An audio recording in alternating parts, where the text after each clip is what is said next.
Hello everyone, welcome back to Yutika study solution. तो आज के इस वीडियो में हम बात करने वाले हैं फाइनल अकाउंट्स की।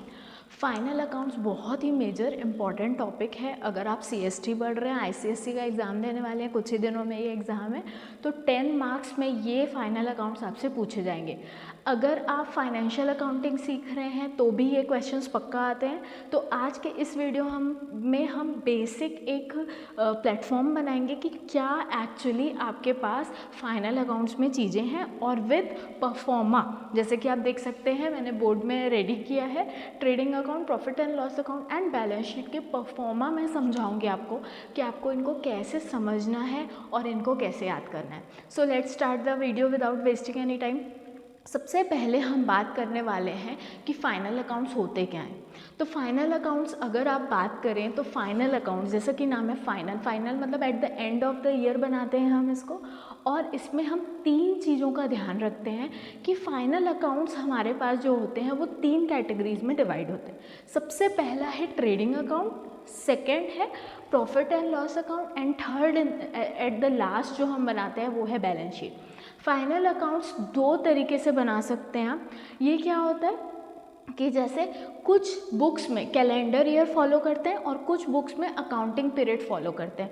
कैलेंडर ईयर क्या होता है बच्चों? कैलेंडर ईयर वो होता है जो 1 जनवरी से लेकर 31 दिसंबर तक आप क्या करते हैं? अकाउंटिंग करते हैं। तो जनरली जो अकाउंटिंग की जाती है वो 1 ईयर के लिए ही होती है। तो अगर आप फाइनेंशियल ईयर फॉलो कर रहे हैं तो 1 जनवरी तो कहाँ तक जाएगा आपका? 31 दिसंबर, तो ये 1 ईयर हो गया। बट अगर आप फाइनेंशियल ईयर फॉलो कर रहे हैं तो इट स्टार्ट्स विथ 1 अप्रैल, ठीक है? कोई भी ईयर ले सकते हैं। जैसे अभी हम बात करेंगे तो 2025 की बात करूं मैं, तो 1 अप्रैल 2025 से लेकर 31 मार्च 2026 तक ये एक फाइनेंशियल ईयर होगा। अगर हम बात करें इनके परफॉर्मा की, तो इनके परफॉर्मा को याद करना थोड़ा सा डिफ़िकल्ट है, बट कुछ ट्रिक्स मैं आपको बताऊंगी। वीडियो में लास्ट तक बने रहिएगा और हम इसको समझेंगे कि हमको इसको कैसे याद करना है, ठीक है? तो अकाउंटेंसी के सबसे इंपॉर्टेंट टॉपिक के बारे में आज हम बात करेंगे। और let's start the video with the introduction दे रही हूँ मैं आपको। सबसे पहले ट्रेडिंग अकाउंट का देखिए बच्चे। ट्रेडिंग अकाउंट अगर हम देखें तो इसके वर्ड में ही इसका मीनिंग छुपा है। ट्रेडिंग मतलब होता है ट्रेड। ट्रेडिंग मतलब निकलता है, इससे एक वर्ड निकलता है ट्रेड। ट्रेड आप किस में करते हैं बच्चों? गुड्स में करते हैं। किस में करते हैं? गुड्स में। तो ट्रेडिंग अकाउंट में सारी चीज़ें आपको किससे रिलेटेड लिखनी रहेंगी? गुड्स से रिलेटेड। तो इसको हम स्टार्ट करते हैं किससे? ओपनिंग स्टॉक से। किससे स्टार्ट करते हैं? ओपनिंग स्टॉक से। उसके बाद आप कुछ चीज़ों को खरीदेंगे जिसको हम बोलते हैं परचेजेस, ठीक है? अगर आपके कुछ रिटर्न्स है तो आप माइनस करिए परचेज रिटर्न से, ठीक है? उसके बाद यहाँ पे आप लिखते हैं डायरेक्ट एक्सपेंसेस।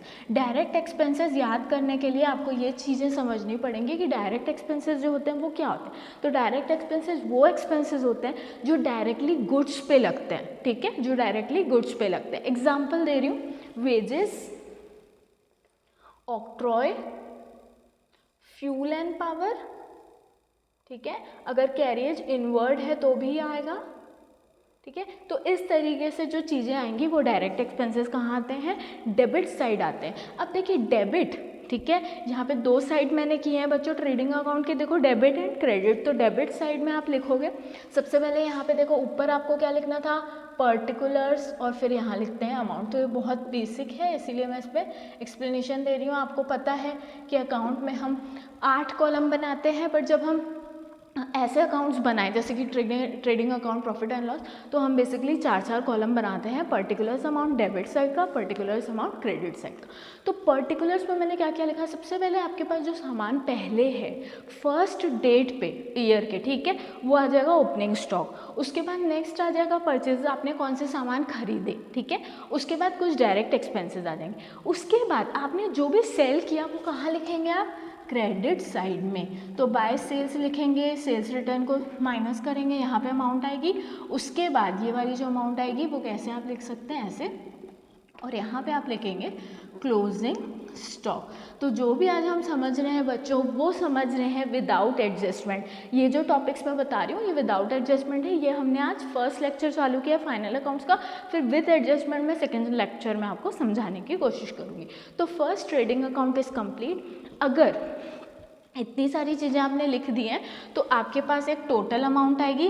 यहाँ पे आपको दोनों साइड क्या लिखना है, टोटल लिखना है। टोटल मतलब कैसे करते हैं, टोटल क्या करते हैं, दोनों कॉलम का आपको क्या करना है, ऐड करना है वैल्यूज, जो भी ज़्यादा आएगी ग्रेटर। सपोज मैं एक एग्जांपल ले रही हूँ, यहाँ पे आपका 1 लाख आ रहा है, यहाँ पे क्या आ रहा है, 1 लाख आ रहा है, और यहाँ पे 90,000 आ रहा है, ठीक है। तो देखिए 90,000 और 1 लाख में ग्रेटर अमाउंट कौन सी है बच्चों, 1 लाख। तो हम दोनों साइड क्या लिखेंगे, ग्रेटर अमाउंट लिखेंगे। यहाँ पे भी 1 लाख लिखेंगे और यहाँ पे भी 1 लाख लिखेंगे।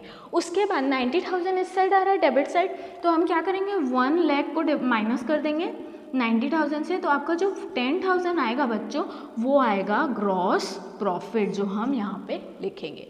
वाइस वर्सा, अगर यहाँ पे आपका 1 लाख आ रहा है और यहाँ पे 90,000 आ रहा है, तो 10,000 आपका हो जाएगा ग्रॉस लॉस। इसका क्या मतलब है कि ट्रेडिंग अकाउंट जो आंसर देता है वो ग्रॉस प्रॉफिट होता है या ग्रॉस लॉस, दोनों नहीं आएंगे, एक आंसर आएगा, या ग्रॉस प्रॉफिट आएगा या ग्रॉस लॉस। तो इसका आंसर क्या आता है बच्चों, repeat after me, gross profit या ग्रॉस लॉस, ठीक है। अब आगे बढ़ते हैं प्रॉफिट एंड लॉस अकाउंट के लिए।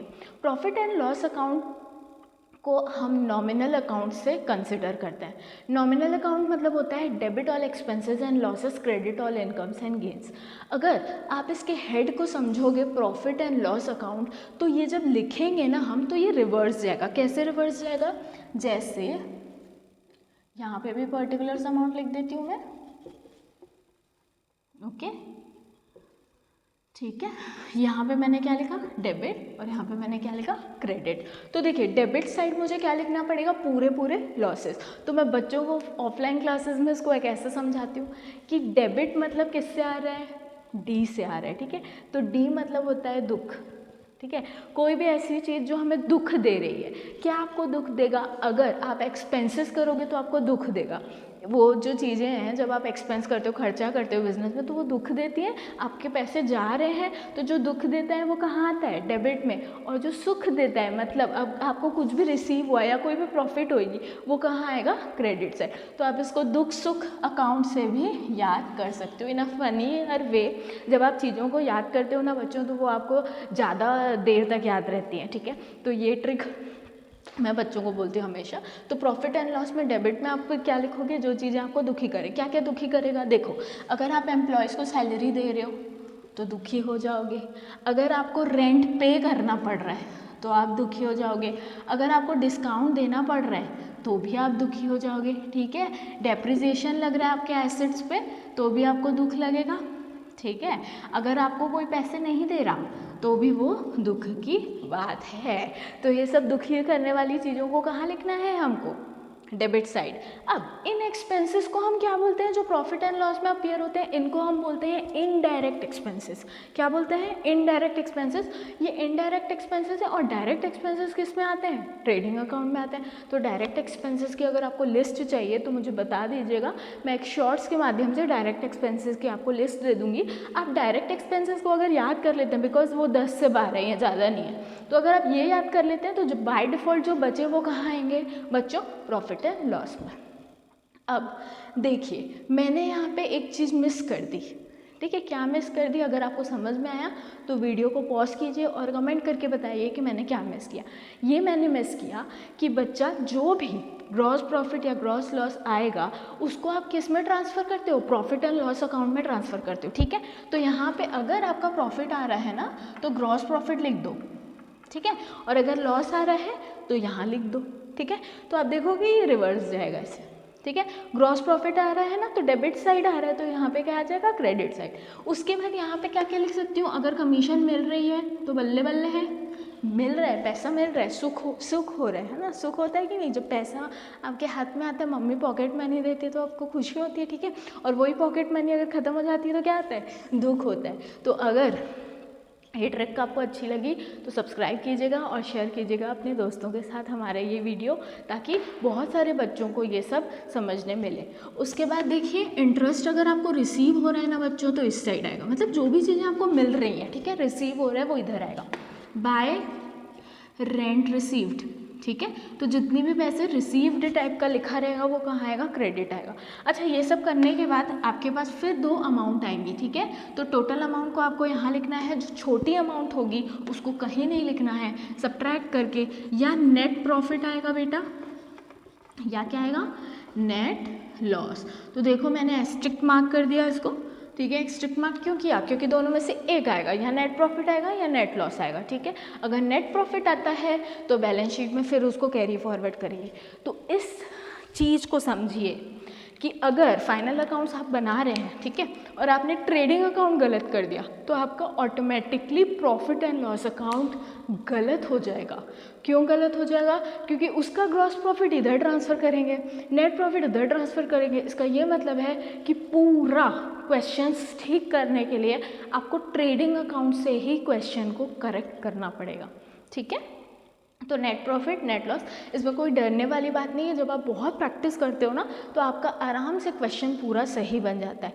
दूसरी बात, अगर क्वेश्चन पूरा सही भी नहीं बना और आपने फॉर्मेट्स बनाए और चीज़ों को सही सही पोस्ट किया तो भी उसमें स्टेप मार्किंग ज़रूर होती है, ठीक है।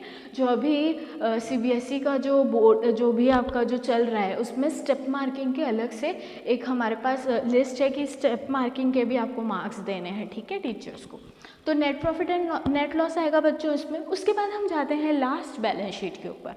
बैलेंस शीट में जाने से पहले एक चीज़ समझिए कि बैलेंस शीट एक अकाउंट नहीं है। बैलेंस शीट क्या है, एक स्टेटमेंट है। तो कभी कभी थ्योरी क्वेश्चंस आ जाते हैं, balance sheet is not a statement और एन अकाउंट, या बैलेंस शीट एक अकाउंट नहीं है, स्टेटमेंट है, बताओ एक्सप्लेन करो। असर्शन रीज़न में पूछ सकता है। अभी आपके जो एग्ज़ाम्स आ रहे हैं उसमें असर्शन रीज़न के बहुत क्वेश्चंस आते हैं। तो आपको ध्यान रखना है बैलेंस शीट क्या है, एक स्टेटमेंट है। उसको एक स्टेटमेंट इसीलिए बोलते हैं बच्चों क्योंकि यहाँ पे देखो जब आप लिखोगे ना तो यहाँ पे हम पर्टिकुलर्स अमाउंट नहीं लिखेंगे, इसमें हम क्या लिखते हैं बेटा, लाइबिलिटीज अमाउंट, एसेट्स अमाउंट, ठीक है।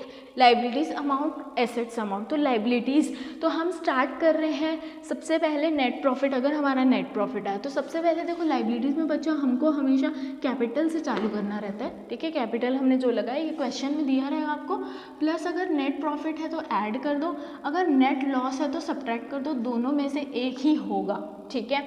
उसके बाद ड्राइंग्स में ये जो अमाउंट आएगी उसको ड्राइंग से क्या कर दो, सब्ट्रैक्ट कर दो, ठीक है। जो अमाउंट आएगी बाहर आएगी। तो देखो ये अलग से एक वर्किंग नोट बन गया आपका बैलेंस शीट में कैपिटल का। क्या करना है, कैपिटल में अगर नेट प्रॉफिट आया तो ऐड कर दो, नेट लॉस आया तो सब्ट्रैक्ट कर दो, ठीक है। जो आया उसको माइनस करना है किससे, ड्राइंग से। तो ये आपका कैपिटल हो गया। नेक्स्ट हम यहाँ पे लेते हैं sundry, creditors, bank loan, bank overdraft, ये सब इस साइड आता है बच्चों, ठीक है। उसके बाद एसेट साइड में मैं स्टार्ट करी हूँ कैश से, कैश इन हैंड, और क्या लिख सकते हैं, कैश एट बैंक लिख सकते हो, ठीक है। फिक्स्ड एसेट्स आ सकते हैं यहाँ। फिक्स्ड एसेट्स में एग्जांपल क्या लिख सकती हूँ, फर्नीचर मोस्ट कॉमन एग्जांपल है ना, प्लांट एंड मशीनरी ले सकते हैं, ठीक है, लैंड ले सकते हो, ठीक है। डेटर्स आते हैं यहाँ, ठीक है। क्रेडिटर्स यहाँ लिखा है ना तो डेटर्स यहाँ लिखूंगी, और क्या लिख सकती हूँ, क्लोजिंग स्टॉक और गुडविल, गुडविल भी आता है इस साइड, ठीक है। तो बैलेंस शीट को बनाने के लिए ना बच्चों 2 ऑर्डर्स होते हैं, एक ऑर्डर ऑफ परमानेंस होता है और एक ऑर्डर ऑफ लिक्विडिटी होता है। तो लिक्विडिटी में हम कैश को ऊपर रखते हैं, ठीक है, और गुडविल को नीचे रखते हैं। जबकि परमानेंस में हम क्या करते हैं ना, गुडविल को ऊपर रखते हैं, कैश को नीचे रखते हैं। तो एक सेपरेट टॉपिक है, अगर आपको ये समझना है तो आप मुझे कमेंट कर दीजिएगा। अदरवाइज इस वीडियो में मैं इसको यहीं पे आपको समझा रही हूँ कि बैलेंस शीट में क्या क्या चीज़ें आती हैं। इसके अलावा आपको ये समझना है बच्चों, एक छोटी सी इन्फॉर्मेशन और है इसमें, कि जैसे आप ट्रेडिंग अकाउंट लिख रहे हैं, ठीक है, ट्रेडिंग अकाउंट का हेड है, तो ये समझना है कि ये जो ट्रेडिंग अकाउंट का मैंने हेड लिखा है ये इनकम्प्लीट हेड है, ठीक है। तो सबसे पहले आप किसकी बुक में बना रहे हैं, फॉर एग्जांपल आप बुक में नाम लिख लीजिए, इन द बुक्स ऑफ आप राम बना रहे हैं, तो आपको इसमें लिखना है सबसे पहले फर्स्ट लाइन क्या लिखोगे, इन द बुक्स ऑफ, ठीक है, राम, ट्रेडिंग अकाउंट। फिर यहाँ पे क्या लिखोगे बच्चों, for the year ended on, ये आपकी डेट होनी चाहिए,